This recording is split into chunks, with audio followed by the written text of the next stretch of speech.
UP TGT, PGT, LT grade, NVS, KVS, UGC NET की तैयारी कर रहे सभी दोस्तों को पंकज ओझा का नमस्कार। दोस्तों एक बार फिर से आप सबके सामने नए जोश के साथ आ गया हूँ लेकर वॉरियर्स ड्रिल 1। इसमें हम 50 पेड में कवर करेंगे और 50 साइमल्टेनियसली फ्री यूट्यूब पर देंगे। तो ये पेड मॉक ड्रिल भी चलेंगी और यूट्यूब पर भी चलेंगी।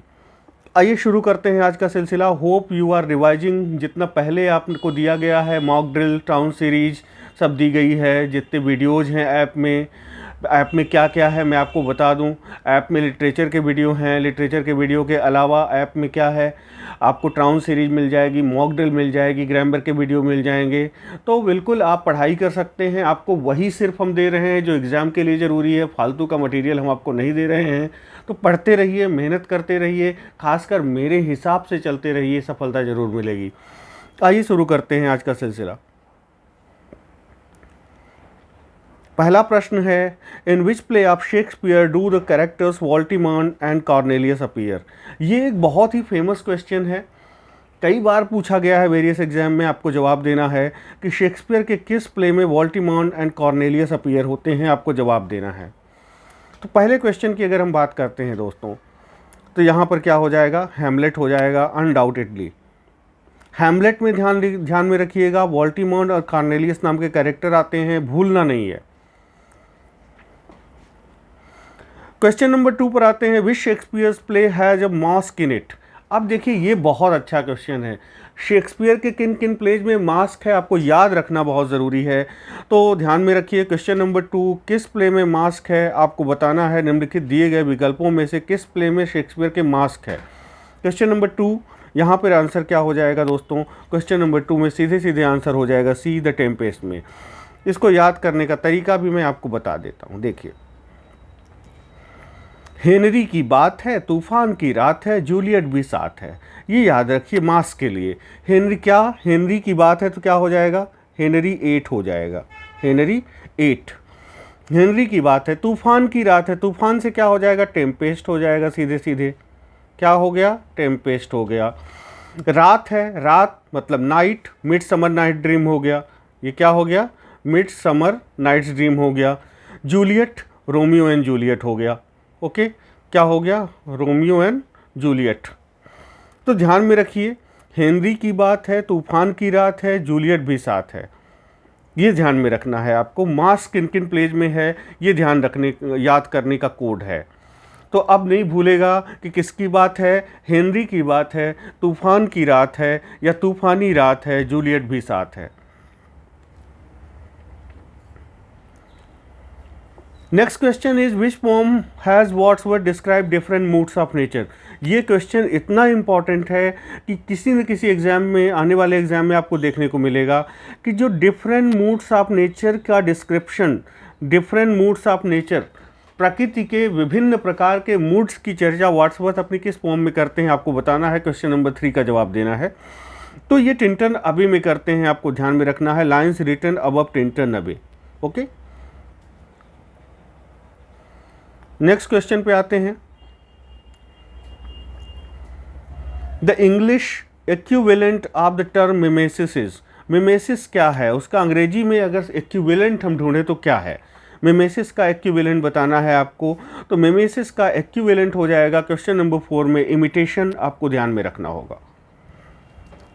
नेक्स्ट क्वेश्चन पे आते हैं दोस्तों, उसके पहले ये देख लीजिए, mimesis is a term used in philosophy and literary criticism. It describe the process of imitation और mimicry through which artist portray and interpret the world. Mimesis is not a literary device और technique. ध्यान में रखिए, mimesis is not a literary device और technique but rather a way of thinking. Mimesis क्या है, way of thinking है about work of art.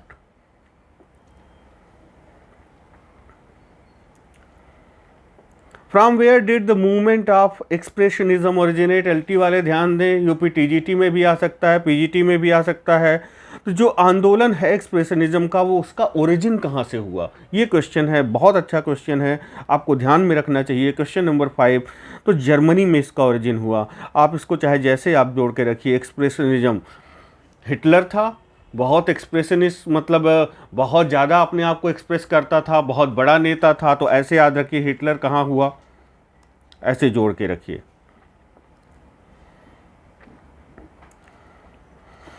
Expressionist artist, देखिए इसकी व्याख्या में कुछ चीज़ें हैं, देख लीजिए। Expressionist artist have sought to express the meaning of emotional experience. जो भावनात्मक अनुभव होता था उसको प्रदर्शित करने में यकीन करते थे। जो एक्सप्रेशनिस्ट थे वो किसको प्रदर्शित करने में यकीन करते थे? भावनात्मक अनुभवों को, रादर देन फिजिकल रियलिटी। जो फिजिकल रियलिटी है, जो मटीरियलिस्टिक रियलिटी है, उसको एक्सप्रेस करने में ये यकीन नहीं करते थे। ये भावनात्मक जो अनुभव है उसको एक्सप्रेस करते थे। पहली चीज़ आप पकड़ने लायक है कि भावनात्मक अनुभव पे भर देते थे। इमोशनल एक्सपीरियंस, जब एक्सप्रेशनिज्म की बात आए तो इमोशनल एक्सपीरियंस याद आए आपको। It is a German movement in literature and art. ठीक है, ध्यान में रखना है आपको। Who among the following has coined the term ecofeminism? अब इकोफेमिनिज्म एक टर्म है, इसे किसने कॉइन किया आपको बताना है। Ecofeminism. Question number 6। Question number 6 की बात करें दोस्तों तो ये फ्रांकोइस डी यूबॉर्न ने इसको कॉइन किया है, आपको ध्यान में रखना है। इकोफेमिनिज्म ध्यान में रखिएगा, पूछा जा सकता है, इंपॉर्टेंट है। टीजीटी, पीजीटी, एलटी ग्रेड तीनों के लिहाज से इकोफेमिनिज्म फ्रांकोइस डी यूबॉर्न ने इसे कॉइन किया है, ध्यान में रखिएगा इसको। Ecofeminism also called ecological feminism. अब इकोफेमिनिज्म है, इसे इकोलॉजिकल फेमिनिज्म भी कहा जाता है, इसको भी ध्यान में रखिए कि कंफ्यूज हो जाइए आप। A branch of feminism that examines the connections between women and nature. किसी महिला और प्रकृति के बीच क्या संबंध है उसको ये एग्जामिन करते हैं। किसी महिला, मतलब महिला मात्र या विमेन जो है, उसके और प्रकृति के बीच जो कनेक्शन है उसको डिस्क्राइब किया जाता है इकोफेमिनिज्म में। Its name was coined by French feminist Francoise d'Eaubonne ने 1974 में कॉइन किया था, ध्यान में रखना है इसे। नेक्स्ट क्वेश्चन पे आते हैं। Individualism, experimentation, absurdity, symbolism are the main characteristics of which kind of literature? जो इंडिविजुअलिज्म है, व्यक्तित्व, जो व्यक्तिवाद है, एक्सपेरिमेंटेशन है, जो प्रयोग है, अब्सर्डिटी भी, अब्सर्ड ड्रामा भी आता है, आप जानते ही हैं। सिम्बॉलिज्म, ये किस चीज़ की विशेषता है? पोस्ट मॉडर्निस्ट लिटरेचर की विशेषता है, पोस्ट स्ट्रक्चरलिस्ट लिटरेचर की विशेषता है, मॉडर्निस्ट लिटरेचर की विशेषता है कि स्ट्रक्चरलिस्ट लिटरेचर की विशेषता है? ये आरपीएससी में पूछा गया है, क्वेश्चन यहाँ पर आ गया है। तो ये आरपीएससी में पूछा गया है, आरपीएससी में असिस्टेंट प्रोफेसर में ये पूछा गया है, आपको बताना है। क्वेश्चन नंबर 7 का जवाब देना है। क्वेश्चन नंबर 7 की बात अगर हम करें तो क्वेश्चन नंबर 7 में modernist is the right answer. ये मॉडर्निस्ट लिटरेचर की विशेषताएँ हैं। इंडिविजुअलिज्म, एक्सपेरिमेंटेशन, अब्सर्डिटी, सिम्बॉलिज्म, ये ध्यान में रखिएगा। नेक्स्ट क्वेश्चन पे आते हैं। Who coined the term gender performativity? Gender performativity किसने ये कॉइन किया, ये आपको बताना है। तो ये टर्म जो है जेंडर परफॉर्मेटिविटी, इसको कॉइन करने वाले कौन हैं? अगेन इंपॉर्टेंट क्वेश्चन है, ध्यान में रखिएगा, इस तरह के क्वेश्चन इंपॉर्टेंट होते हैं। क्वेश्चन नंबर 8 की अगर हम बात करें तो क्वेश्चन नंबर 8 में ये जूडिथ बटलर सही आंसर हो जाएंगे। The theory of gender performance या gender performativity was first coined in Judith Butler's 1990 book titled Gender Trouble. Gender Trouble नाम की बुक में इन्होंने पहली बार इस शब्द का यूज किया,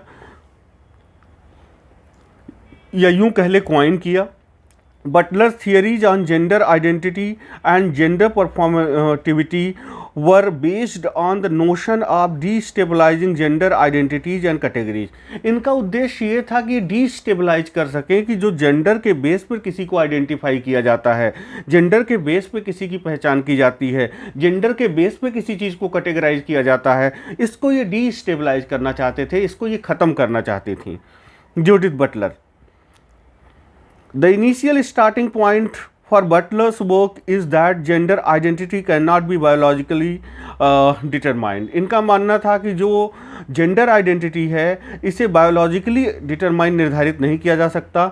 इन Butler quotes one is not born a woman but rather becomes one, कि कोई महिला पैदा नहीं होती, वो बन जाती है। कहने का मतलब उसके साथ ऐसा बिहेव किया जाता है, एक अलग ढंग से कैटेगराइज किया जाता है, अलग ढंग से डिफरेंशिएट किया जाता है। तो कोई महिला तो पुरुष के जैसे ही पैदा होती है, लेकिन वो महिला बना दी जाती है। ये मतलब इनकी एक थियरी थी।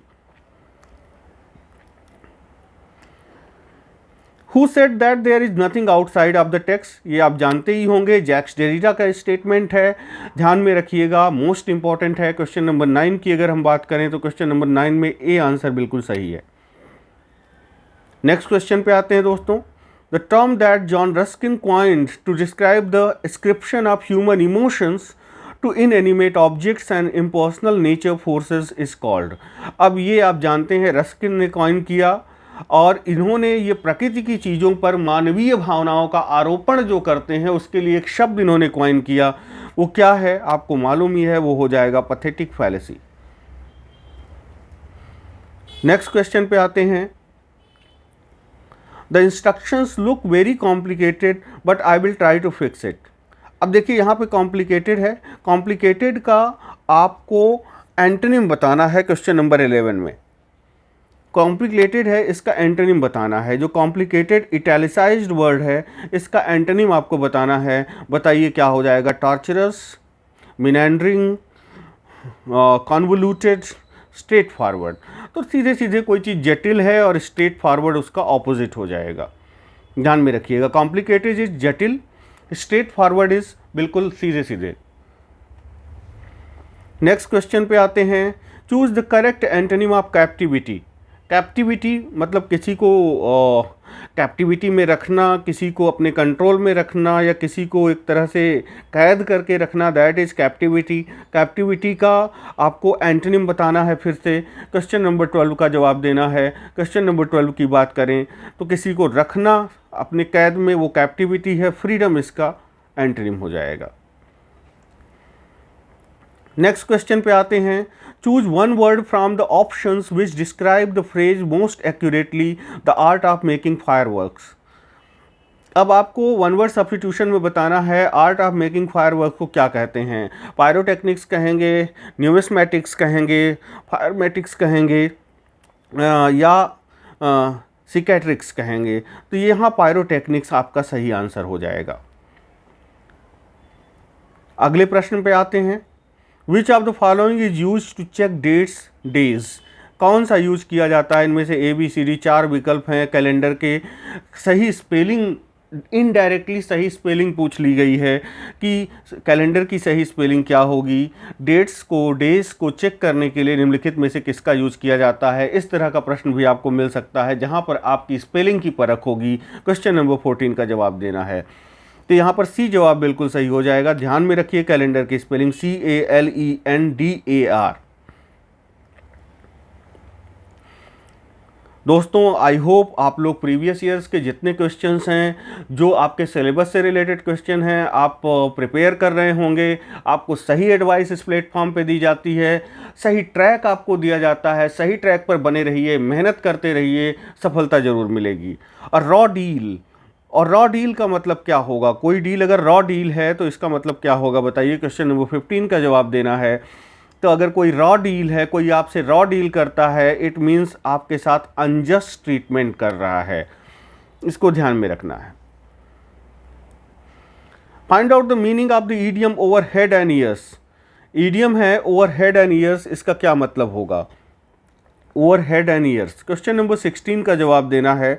तो यहाँ पर डीपली हो जाएगा। ओवर हेड एंड ईयर्स का मतलब deeply.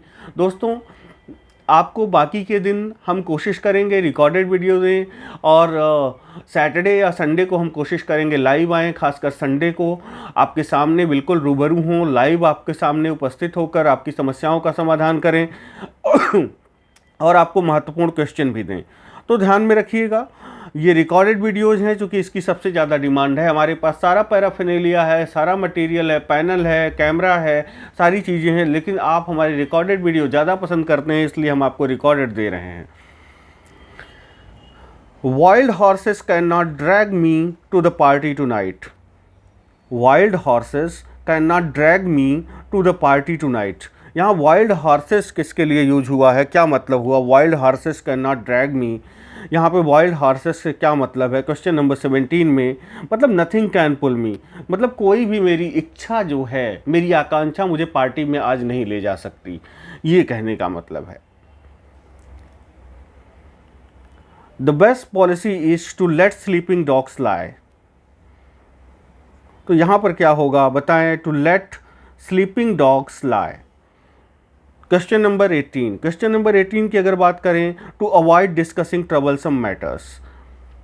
To let sleeping dogs lie means to avoid discussing troublesome matters, जो एक विवाद पैदा करने वाली चीज़ें हैं उनको डिस्कस करने से अवॉइड करना।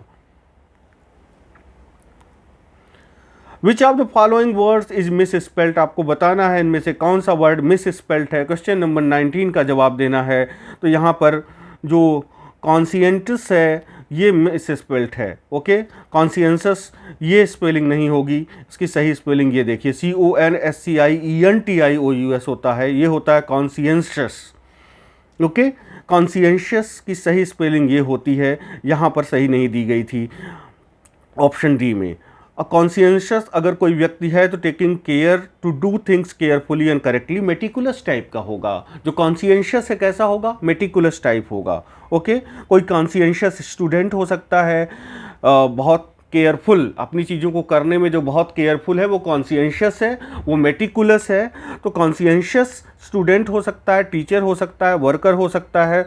ही was thorough and conscientious rather than brilliant, वो बहुत पूरी तरह से कॉन्सियंशियस है, बहुत ही केयरफुल है, ब्रिलियंट होने की अपेक्षा वो कॉन्सियंशियस ज़्यादा है।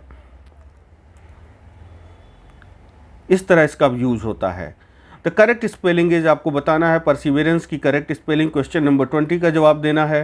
क्वेश्चन नंबर 20 की अगर बात करें दोस्तों, तो यहाँ पे परसिवियरेंस की परसिवियरांस ऐसे देखेंगे तो सही स्पेलिंग निकलेगी। पहले पर, फिर severe SEVER, okay, ANC, परसिवियरांस, परसिवियरांस, PER नहीं, PERSEVERANCE, ओके, ध्यान में रखिएगा। तो दोस्तों ये 20 क्वेश्चंस थे जो कि वॉरियर्स ड्रिल 1 में आपको दिए गए। ये यूट्यूब के लिए ड्रिल थी और पेड के लिए भी आप लोगों के लिए 10:30 बजे से मैं लेके आऊँगा। और पेड वाले सावधान रहें, जितने भी पेड वाले हैं 10:30 बजे आपको ऐप पर भी एक वीडियो मिलेगा वो पेड वॉरियर्स ड्रिल का, ध्यान में रखिएगा। आई होप आपकी तैयारी अच्छी चल रही होगी। अपनी तैयारी को करते रहिए, मेहनत करते रहिए, योद्धाओं वाली स्पिरिट बनाए रखिए। Thank you for watching this session. Thank you very much.